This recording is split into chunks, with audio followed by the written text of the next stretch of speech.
29살이지 않습니까? 네, 맞아요. 어떻게 보면은 이제 사회 초년생인데 이 나이쯤 되면은 이제 갓 취업할 나이인데 지금 헬스장 3개를 운영하고 계시고 또 잘생기셨지 않습니까? 세상 다 가지지 않습니까?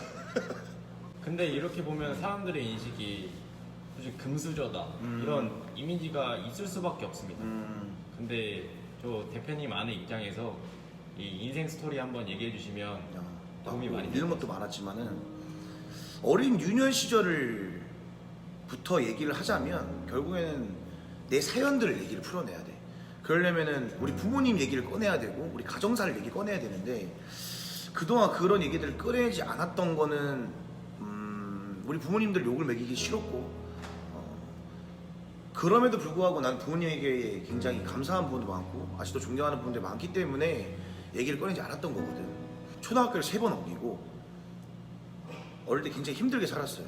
뭐 다 힘들게 살았다고 얘기하니까 이게 다 상대적인 거잖아. 문제는 상대적인 건데 이제 어느 정도 위치에 좀 가기 위해서 노력하는 사람들을 보면 굉장히 유년 시절이 힘들었거나 굉장히 환경적인 부분들이 어려웠던 것들이 굉장히 나는 힘들었지만 열심히 해서 이렇게 됐다 라는 얘기를 굳이 하고 싶진 않았어. 그래서 몇 번 이제 유튜브로 한두 번 풀긴 했었는데 자세하게 푼 적은 없죠.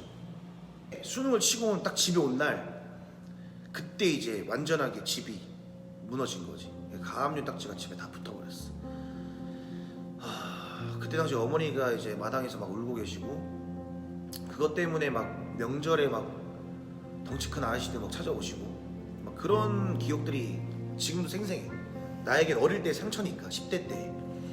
그래서 안 되겠구나. 내가 성인이 되고 나서 정말 열심히 살아야겠구나. 왜냐하면 부모님이 아무리 건재하고 계신다 한들 내가 성공하지 않고 내가 능력이 없으면은 아무것도 아닌 게 되겠구나라는 걸 그때 당시에 굉장히 나의 나약함을 느꼈어. 아무것도 할 수 있는 게 없으니까 내가. 그래서 그때 큰 결심을 하게 됐지. 아버지의 사업이 굉장히 힘들었어요. 굉장히 힘들어서 단칸방부터 단칸방부터 살기 시작해서 뭐 경북에 있는 영천에도 살아봤고 거기에 있는 초등학교를 다니면서 이제 대구 다시 넘어와서 이제 결국에는 이제 강원도로 이사를 가게 됐죠. 그래서 강원도에서 초등학교, 중학교를 졸업하게 됐고 그러면서 이제 나는 운동부 시절로서 도복을 이루면서 이제 학교 생활을 했지. 공부를 워낙에 못했고 친구들 되게 잘 만났다고 얘기해야 되나? 내 친구들이 굉장히 지금 뭐 다 대기업을 다니는 친구들인데 공부를 되게 잘했어. 억지로 이제 공부를 시킨 거야. 너는 나중에 공부를 안 하면 후회한다. 가방 끈 짧으면은 후회할 것이다. 아 그래 공부하자. 해서 이제 운동을 때려치고 나는 고려대학교에 간 이제 준호라는 친구를 서로 중에 떠나다니면서 공부를 하기 시작했어. 뭐 야자도 그렇고 새벽에 독서실 가는 것도 그렇고 똑같은 독서실에서 똑같이 공부를 하기 시작했어. 그래서 이동하는 순간들은 전부 다 영어 듣기 평가를 공부했고 워낙에 운동을 했던 시절을 겪다 보니까 공부를 하는 방법을 몰랐고 그래서 무식하게 이제 외우기만 했지. 수학과 정석은 거의 5-6번 정독을 해가지고 아예 통째로 거의 다 외워버렸고 그래서 결국에는 성적은 당국대학교 운동처방재활학과를 갈 수 있을 정도의 성적을 올렸고 그때 당시에 수능 성적이 대한민국에서 11% 안에 성적이 들었지. 잘 나오는 거는 8등급, 7등급 뭐 못 나오는 거는 9등급 OMR 카드가 일렬로 쭉쭉쭉쭉 그어버리는 게 더 성적이 높게 나왔으니까 그때 당시 바나나 스펠링도 몰랐으니까 더 많은 사연들도 있고 막 더 그런 악했던 힘들었던 상황들도 있지만 그런 것들까지 풀어내기에는 지금 생각해보면은 사실 아버지도 뭐 1년에 한두 번 볼까 말까 그런 시절을 겪었고 강원도에 살 때는 거의 동생이랑 둘이서 살았으니까 뭐 컨테이너 박스에도 살고 그래서 고등학교 때도 막 노가다 뛰면서 알바도 하고 20살 때 이제 학교로 와가지고는 아마 내 대학교 동기들 선후배 다 알 거야. 일만 했어. 열정페이 받으면서 최대 입시 강사 일을 하면서 지금도 2년 이어지고 있는 그 토다이라는 뷔페에서 이제 알바하고 이제 가구점에 있는 가구점 알바 노가다 입대를 했지. 입대를 이제 해병대로 이제 제가 입대를 했는데 해병대를 갔는데 백령도를 가게 됐죠. 그래서 백령도에서 이제 또 군대를 가니까 군대에서 할 수 있는 건 무엇인가. 왜냐면 내 청춘이 너무 아까웠어. 내 이 21살 이 20대 초반의 그 청춘이 너무 아까워가지고 군대에 있을 때 자격증을 4개를 땄고요. 휴가 나와가지고. 왜냐면 해병대 같은 경우에는 100년도는 휴가가 길거든. 일반 휴가보다 길어서 머리 빡빡 밀어가지고 가발 쓰고 대회도 나가고. 제가 이제 군대에서 시합을 나갔을 때 해병대 사령부 소속으로 내가 대회를 나갔지. 근데 그때 MC가 그랬어요. 머리를 보니까 군인 같지가 않은데 해병대 사령부로 나왔네? 이래가지고 그때 다시 이제 내가 마지막에 퍼포먼스로 이제 가발을 딱 벗어 딱 들어올렸지. 그 사진이 있어. 찾아가지고 내가 여기 유튜브에 올릴 거야. 딱 올렸더니 이제 기립박수 받았지. 그러고 이제 입상을 처음 그렇게 민간 대회에서 입상을 했고, 물론 대학부 때 충계대학도 준비하고 뭐 대학교의 대부협 대회도 굉장히 많이 뛰었어요. 대학부 대회도 뛰고.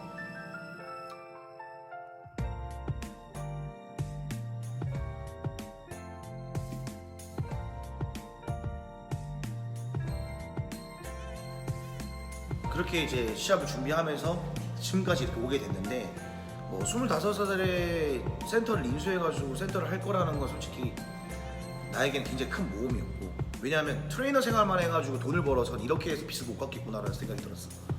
그래서 안 되겠다 싶어가지고 있는 돈 없는 돈 끌어모으고 신용카드도 처음 만들어가지고 신용카드를 써보고 또 친구들한테 돈도 빌려가지고 올인을 했죠. 그래서 그 39평짜리 센터에서 그냥 내가 23살 때부터 했던 게 뭐냐면 사람을 모았지. 지금의 주연이와 지금의 병진이와 지금의 동진이나 이렇게 1세대에 있는 밑에 있는 애들을 23부터 팀을 만들어갖고 내가 모았어. 그 친구들 지금까지 함께하고 있단 말이야. 지금까지 함께하면서 사람이 굉장히 중요하다는 걸 어릴 때부터 막 묻혀지는 티가 나.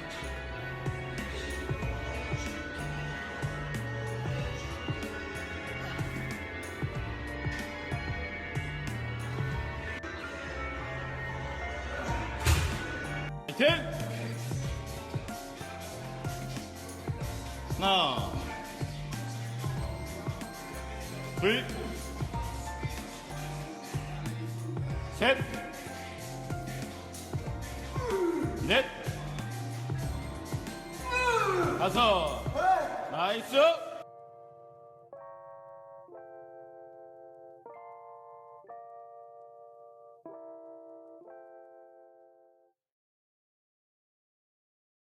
대학부 때 내가 보디빌딩부에 있을 때 솔직히 말하면은 이거 선배님들 보시겠지만은 시기 질투를 많이 받았어. 대학교 다닐 때. 그때 당시에 운동처방 재활학과에서 퍼스널 트레이너를 한다는 건 사실은 좀 그때 당시에 있을 수 없는 일이었고, 그러면서 무시를 많이 당했어. 그때 당시 영어 이름을 썼는데 트레이너들은 내가 그때 테리였단 말이야.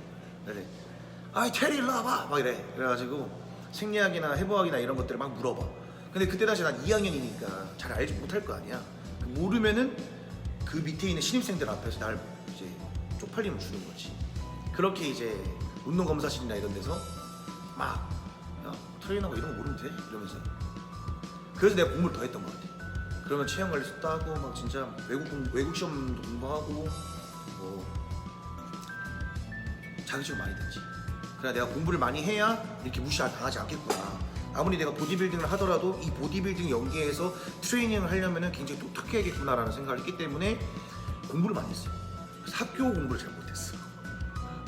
성적이 학교 공부가 되게 낮았으니까. 학교 다닐 때도 진짜 내가 운동처방 재활학과 잘 모르고 사람들 다 생친 줄 알았어. 맨날 운동하고 닭가슴살 쉬는 시간에 나가가지고 하은씨 가가지고 동기들끼리 닭가슴살 먹고 다시 공부하다가 다시 나가가지고 운동하고 그렇게 이제 학교 생활을 보냈어. 내 자체적인 아싸였지.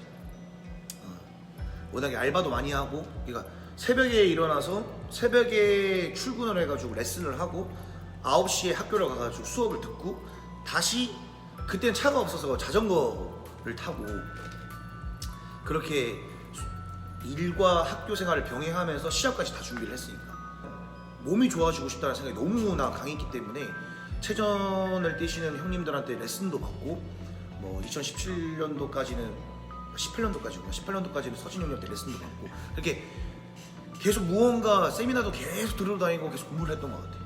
뭐 인스턴트를 먹거나 밀가루를 먹거나 뭐 보디빌딩 하나에 먹으면 안 되는 음식들을 먹으면 뭐 거의 정말 안 되는 것처럼 그렇게 행동을 했고, 외고술처럼 행동했지만은 외고술처럼 살지 않기 위해서 노력을 많이 했던 사람. 그렇게 악착같이 좀 살았어요. 악착같이. 그러니까 내가 악착같이 살았다고 얘기를 하면 잘 안 믿어. 되게 일을 많이 했다고 생각을, 그냥 일을 많이 했겠지라는 생각을 할 텐데 악착같이 살았지. 거의 진짜로 농담 아니고 직원들이 나보고 잠 좀 자라고 할 정도였으니까 잠을 거의 안 잤어요. 복학을 하고 나니까 스카우트 제의가 들어왔죠. 그때 당시 이제 캄보디아에서 찍었던 해외 촬영 사진이 너무 페이스북에 나는데 굉장히 이슈화가 돼가지고 억 단위의 뷰가 나왔고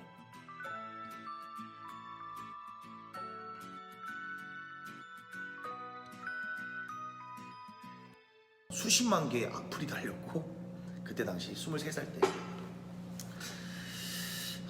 그렇게 이제 대학을 복학을 하면서 투잡을 뛰었죠. 센터를 2개를 일을 하면서 PT샵에서 일을 해보고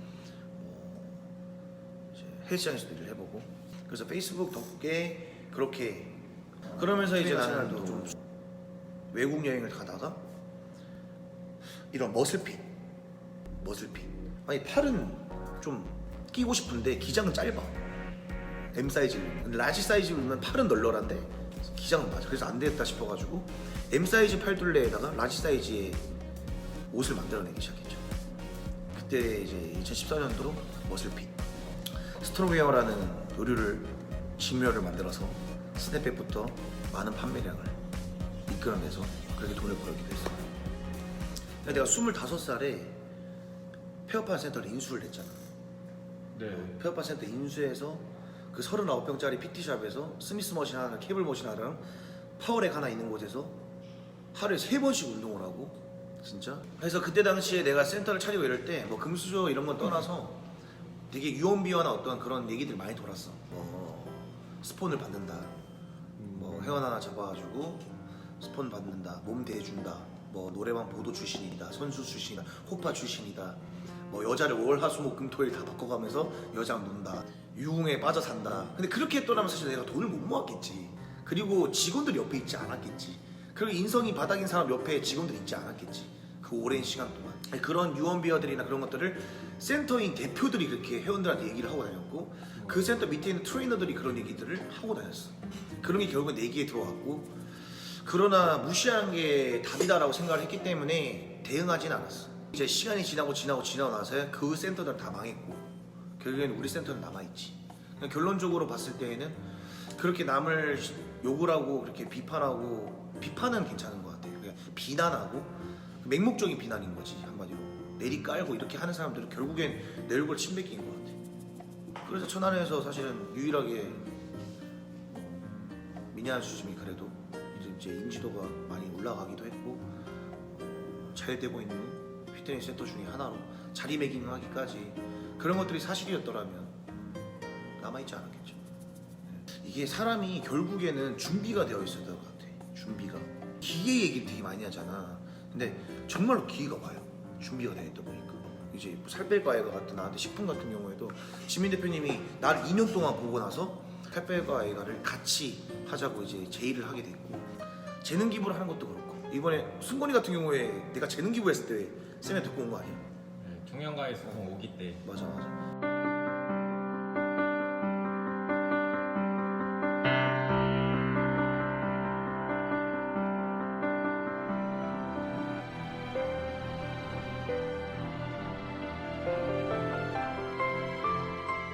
그렇게 재능 기부를 했던 것도 나도 어릴 때 누군가가 이런 얘기를 해줬더라면 내가 더 발전할 수 있었을 텐데 나도 어릴 때 누군가가 이렇게 얘기해줬더라면 더 나아질 수 있었을 텐데라는 생각이 너무나 강했어. 그렇기 때문에 내가 그런 세미나를 하면서 창업 관련이라든지 또 퍼스널 트레이너로서 갖춰줘야 될 거라든지 여러 가지 피트니스 센터에 관련된 이야기들을 풀어나갔던 거고 사회적 약자인 계층들을 지금 다 무료로 헬스를 받고 있잖아. 그런 것도 마찬가지고 내가 보육원에 기부를 하는 것도 마찬가지고 지금 내 입으로 이렇게 얘기하는 거는 나 같은 사람도 재능 기부를 하고 기부를 할 수 있고 어떠한 작은 곳에서 실천이 가능하다라는 걸 말해주기 위해서 계속 얘기를 하는 거야. 나 잘났다. 내가 뭐 기부하는 사람이다. 이런 게 중요한 게 아니고 얘기하지 않으면은 그런 것들이 굉장히 어렵게 느껴지잖아. 사실 그게 크게 어려운 게 아니거든. 사실 이 유튜브 세계에서는 나를 본 적이 이제 길어봤자 5개월, 6개월. 나를 오랫동안 봤다고 해도 물론 구독자가 그렇게 많은 건 아니지만은 그래서 거기에 대한 생각들이나 이런 것들을 좀 많이 알려드리고 싶었어. 근데 지금 보디빌더 하기에 내 커리어가 아직 너무 진짜 시합을 30번 넘게 뛰면서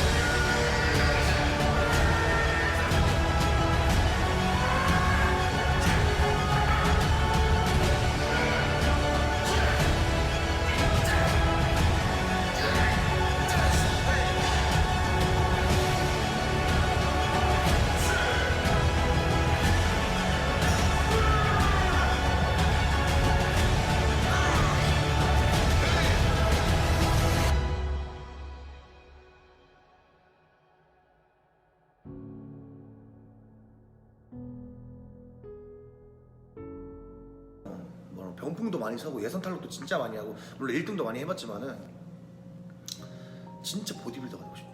정말 몸을 잘 만들 수 있다는 자신보다는 정말 열심히 할 자신이 있어. 난 정말 운동이 미치도록 할 자신이 있어. 왜냐하면은 어릴 때부터도 하루에 10시간씩 운동을 했고 뭐 5살 때부터 이제 난 도복을 입었으니까 고등학교 때까지 도복을 입다가 고등학교 때부터 이제 지금까지도 운동을 했지만은 마음 편하게 운동하고 싶다는 거야. 그러니까 센터를 운영하면서 시합을 뛰기라는 게 보통 일이 아니야.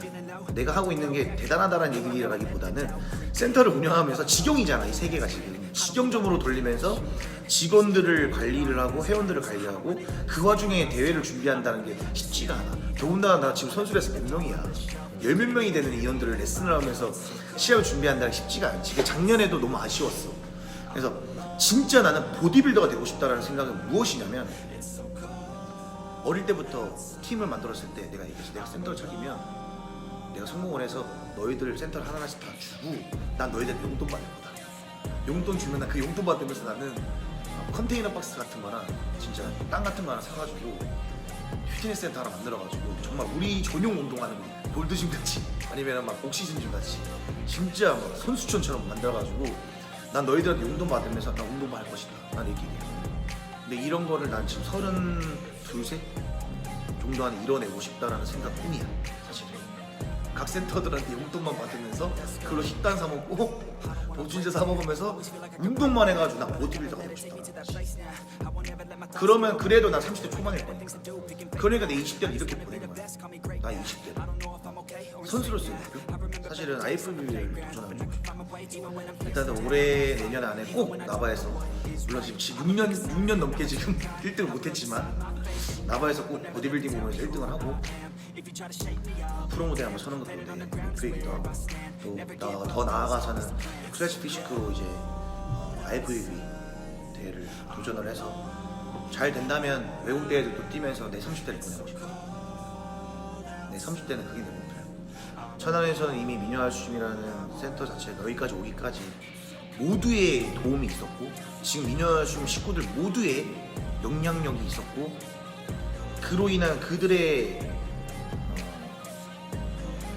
역량들이 정말로 많이 뻗쳐져 나갔던 것 같아요. 그래서 저희 미녀아춤 식구에게 굉장히 고맙고 미녀아춤은 제 거가 아니라 모두의 것입니다.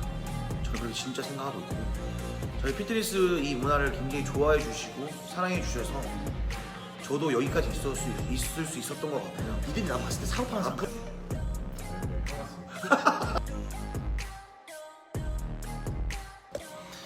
이번 인터뷰를 도와준 우리 훌륭 선수촌 승건이하고 승현이 브라더스. 헬스 한번 해야 되는 거야. 헬스 한번 해야지. 일어서. 일어서서 이렇게 열심히 한다고? 제가 이제 훌륭 선수촌 성진형을 대신 이기는 반장으로서 막내지만 반장으로서 경례. 훌륭 선수촌 훈독자를 위한 훈독자를 위한 해승